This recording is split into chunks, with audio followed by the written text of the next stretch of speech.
your journey into DJing, Yes. and then how did you actually come into playing trance? Okay. I just turned 40, so that's gonna give you a little bit of a timeline. I'm not far behind you, mate. So literally a few weeks ago. But Yeah. mid-90s, when I was about 12, 13, a friend of mine had Dex, which is Joe Mate, who now I DJ with and have a little production company with called New Techno. Yep. And we started DJing together, and that was all vinyl back then. And there was two genres, right? There was house music and there was trance, and there was the little bits in between progressive. And I grew up with listening to progressive and trance, Global Underground CDs, DanceNet. Yeah. What else was there? Geez, how to think about this today? Gate Crasher. Yeah. This is what I grew up on. This is why education. Those Gate Crasher albums. I Yeah. think one of them was called Sub Aqua. I love that album. There was man. a blue one, which was like water. I Yes, think. that and was then the there Sub was, Aqua one. The yellow one. I've got Yeah. these on vinyl. I was going through them the other day. And then there was the red one. I think there was a red one. Yeah. Yeah, they were just incredible. Iconic, right? Yeah. Yeah. So that was like these were the CDs that I got introduced to, probably from my brother and from friends. And then the DJing journey started, and we were playing trance. That's what we played. Yeah. Most of my collection, if I look back at my vinyl collection, it's half. Well, from that era, it's half trance and half house music, but progressive house music. Yeah, I find it was funny when we actually started Reminisce Trance.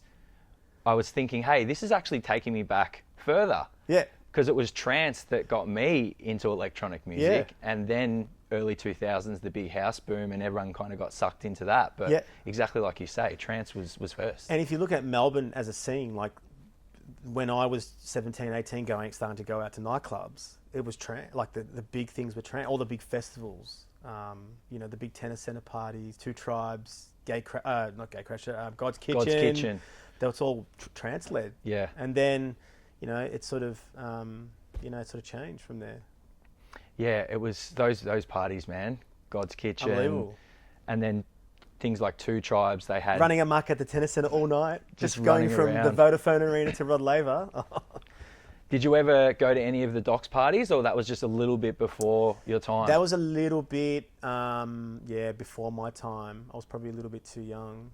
I played at the Docks though, but that was a big underage, those Kicks Fest. I found all those flyers the other day too. Yeah, I feel like that. But I missed out on all those. Like, was it like it was like Welcome 2000, I think, was one of them. And then there was a few big ones. All down at Shed 14. Shed 14, and then there was even raves down in Altona.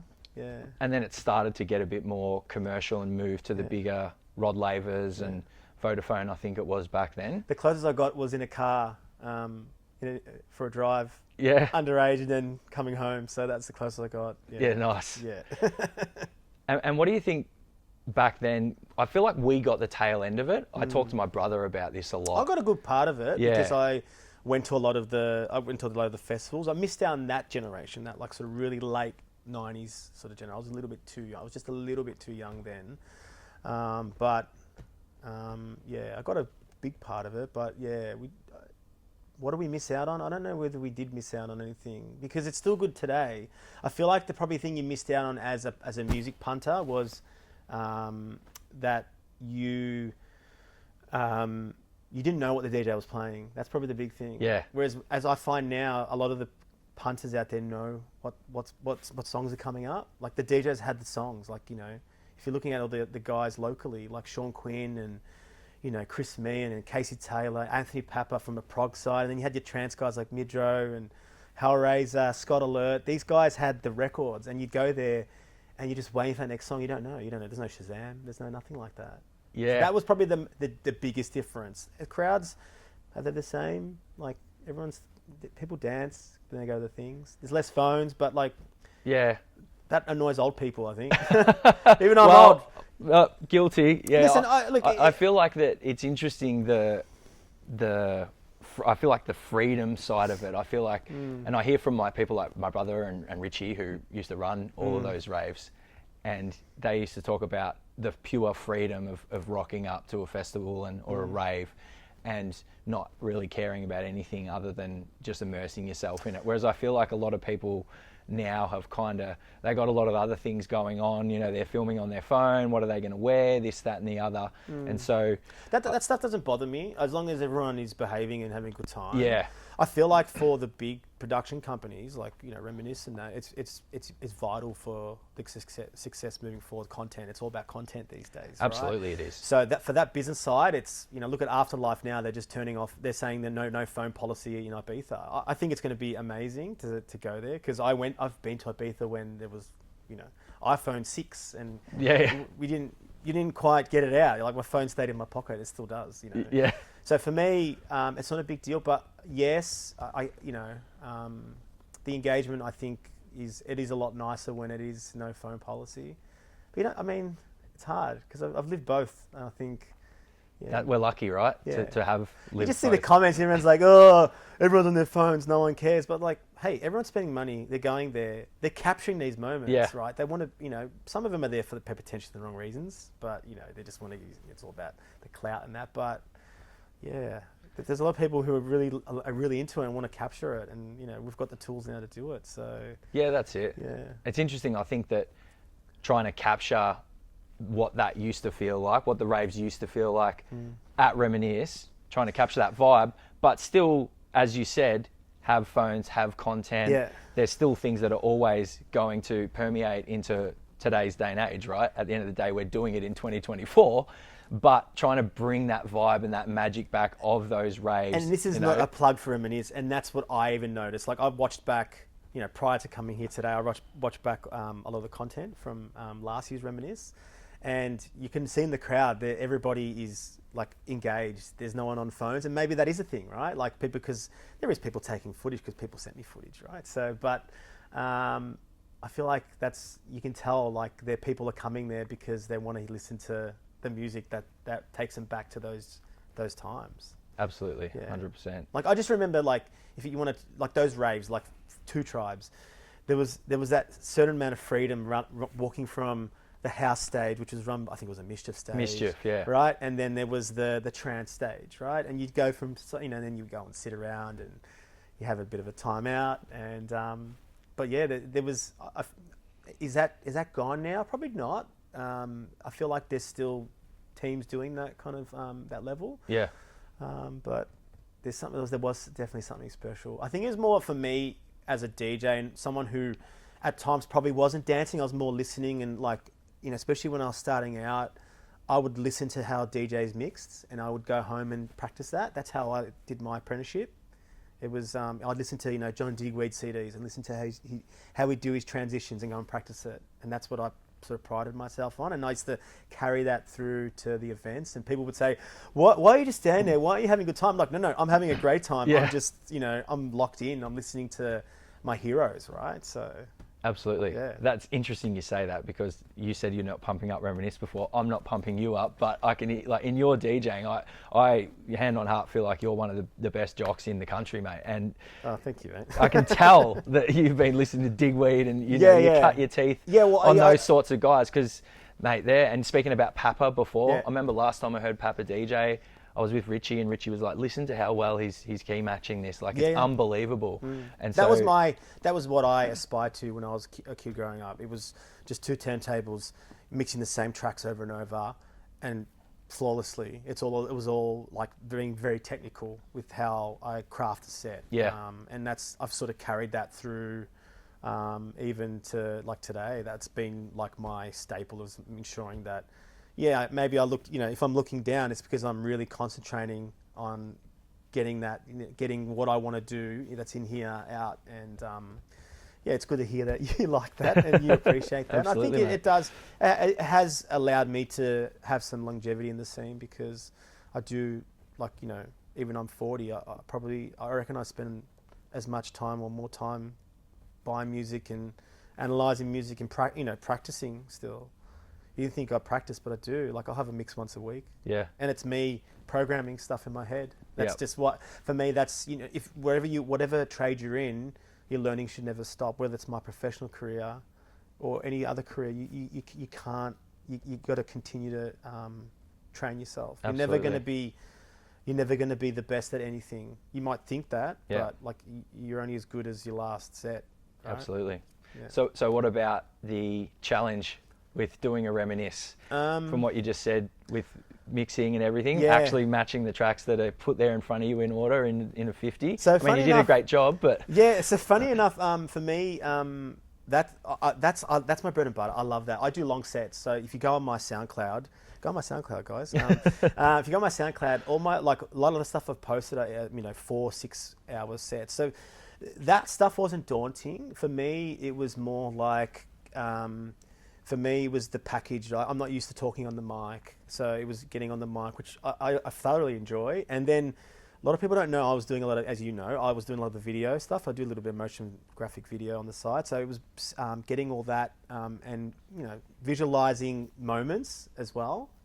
There's all these big tracks. There's 50 big tracks. You got to pound into 4 hours. We did. We're going to do it probably shorter. Less, we're going to do it shorter. The challenge is doing it shorter. So it was getting the music ready, doing all these edits, and then picking mixing the top 50, which was picked by all the punters. Right. I don't have the luxury of changing. I need to change this song to that song because it goes better. I need to come up with a crafty way. So. That's always for me. It was like I was licking my lips. I was like, "This is awesome. This is exactly what I want to. This is the challenge I want." That's awesome. Yeah. No, I loved it. I was chuffed. I was honoured to get asked to do it. So yeah, I mean, it was great working on it with you as well, and obviously the same again this year. And with the visuals and everything, I feel like it's really important to have that congruency through from the very start. That's your brand. Right through to what's happening on the night, creating the visuals for the moment. You create the visuals first, you create the audio first, it all becomes one sort of big mishmash. And then on the night, you see what you get. And it's interesting, you look back and you don't realise how much work's gone into it before. Oh, yeah, there was hours of work that went into it, hours. And there's going to be hours to going into this one as well because, the list is not finalised yet. You have to work quick because when the list is out and we'll finalise, you're going to have to do some video work. And it's good because you think about when you talk about the old days, right? I remember going to Underage Metro when I was a kid and I used to watch who was it? Phil Ross and Stu. And then they had at one stage they had the visuals matched with the music. And I was like, used to watch the film clip to the song and listen to the song at the same time. And Reminisce does that. Reminisce has done that. And we did that last year with Concrete Angel. We used the actual film clip. So as a punter, I remember watching Rage as a kid. You'd wait for the song and you'd recognize the film clip. So that's the exciting part. I didn't get to watch it either because I'm doing it. That's it. I think you're having more fun up there though, mate. I was having more fun. And I was doing the cheeky looking behind me to see the visuals as they were coming up as well. So, and then there was a couple of videos you posted on the page this week, which I was like, this is the first time I've seen it. This is amazing how cool it looks. So it's exciting, mate. It's going to be an awesome night. Yeah. Any little hints or surprises for the punters of what's planned? I feel like the production's definitely going to be bigger. Sound will be big. Where I've put a lot more input into the visuals because I obviously, as in what to expect. So. I think the guys are going to be very pleasantly surprised. I'm hoping for, music-wise, I'm hoping the votes come in and then there's some harder tracks in there. So my top 5 was all, hardest sort of, almost hardstyle sort of songs, but which I felt like the crowd really responded to last year. They did. I definitely noticed they're all that up for everything, but I feel like the hardest songs that were in the top 50, they really got up and about for. What was that? What's that Armin Vinny Vici? That was track? The Great Spirit. Great Spirit. Yeah, that went off. The Show Tech, Insane. FTS, Insane always goes off. Yeah. The Firewire. Yeah. All those bigger sort of kick, the kick and bass sort of driven sort of songs. They really got a response. But then the softer stuff always got a response too, like that In and Out of Love, in Van Buren, Concrete Angel. It's good having a mix. That gives that balance. Will give you so. It's just special because I want to run out. As soon as I finished and handed over to Amber, played the song, handed over to Amber, I ran out to the crowd. Yeah. And I was front left dancing for the last song, and then obviously we cut it off, and I was like, oh, I wish I was on the floor. Yeah. Well, people actually say to me, I think when we did the first Reminisce Trance, how did you have fun? And I said, I actually had the first Reminisce Trance we did. I had the most fun I've ever had at a Reminisce because I felt like that was literally 2 years ago. Literally like I was 16 again. Yeah. And same as you, I was out in the floor, just hands in the air, like, this is the best. Yeah, same, yeah. You know, there's something about, obviously, the tunes that just bring it all back, but it was that realization that, hey, these are taking me back to my teens, not when I was 18 or 20, 21. And I think that's the difference between the house and the trance brands. Yeah. The house, you know, there's a lot of older songs, but there's not many 90, like, you know, there is, but I feel like there's a lot of, to me, there's a lot more nostalgia with the trance. Yeah. Like, it really does take me back to those days that we spoke about. You know, the tennis center raves, all the big hardware parties. You know, it really takes me back to those times. Yeah. Whereas I get the future and just stereo from the house, which is, I think, like... Well, it's that EDM boom, yeah, right? there's because of that element, right? You know, I feel like a lot of the trance songs, like Silence and it, we're going way back now. Zombie Nations and even, like, you know, Dark Monk's Insane, that's going back, you know. Love it. Yeah, absolutely. You know, the editing of, like, these songs, some of these songs in 11 minutes. Yeah. 11 minutes long, right? Yeah. And, you know, you're having to mix in the good parts into, you know, to make a blend right. Yeah. Like, and for me, that was sacrilege, mixing in songs before the end. And any old DJ, or any good DJ, you let the song play. You respect the artist. Like, I know there's a lot of guys mega mixing now, but that's the challenge, right? Yeah. To mega mix it and make it, you know, especially because a engaging. lot of these songs are created and they give you... That's they all give journey, you, mate. Yeah, It's they all give you journey. bars to mix out, and they give you little kicks and, you know, hi-hats and everything to mix out nicely. Oh, that was me programming in Record You know. Box. I'm like putting cues and this, and then because I created, like, half the list was edited, but keeping all the good parts, that's challenging, you know. I wasn't like, for me, it's like, it was easy, but that's the challenge then to then turn into a top 50, and now 3.5 hours, which I think I went under anyway last time. I think I was like 4. It was last time. It was, I think we allowed 4:15, and I think you got it in 4. Yeah. Which we're... There's definitely points where I, you know, at the start, the first 10 is going to be, I'm going to do that in 20 minutes, I reckon. Not 20 minutes, like, you know, I'm going to go quick, unless it needs to be, stuff needs to be played. But I'm even going to, like, because even, like, Danielle was like, you need to mix quicker, Steve. You let the songs play too. She was in the crowd. She said to me, next time, make sure you go quicker. That's interesting. You know, you let things going too quick. Your mixes were too long. You need to hit the impact thing. I'm like, okay, well, that's good feedback. Yep, no worries. I felt like at the start it was like I was just trying to, like, get it going, and maybe I'm like, and now on reflection, doing it once, I know what to do next time. Because, like, at the end of the day, you're playing a top 50, but you're performing as well, right? Absolutely. Even though it's predetermined, and I'm still mixing live, and it's you can't deter. I can't go, okay, well, this is not working. Shit, the next 3 is what everyone voted for. Maybe that's not going to work too. I can't change it on the fly. This is everyone's voted. Yeah. It's a locked mix. It's There's like no crowd it's like reading the Brownlow going on. votes. You can't. That's it. Oh no, he shouldn't have got 3 votes. It's locked in, right? So, and like I had it programmed, and I had to change mixing on the fly because I thought this is getting.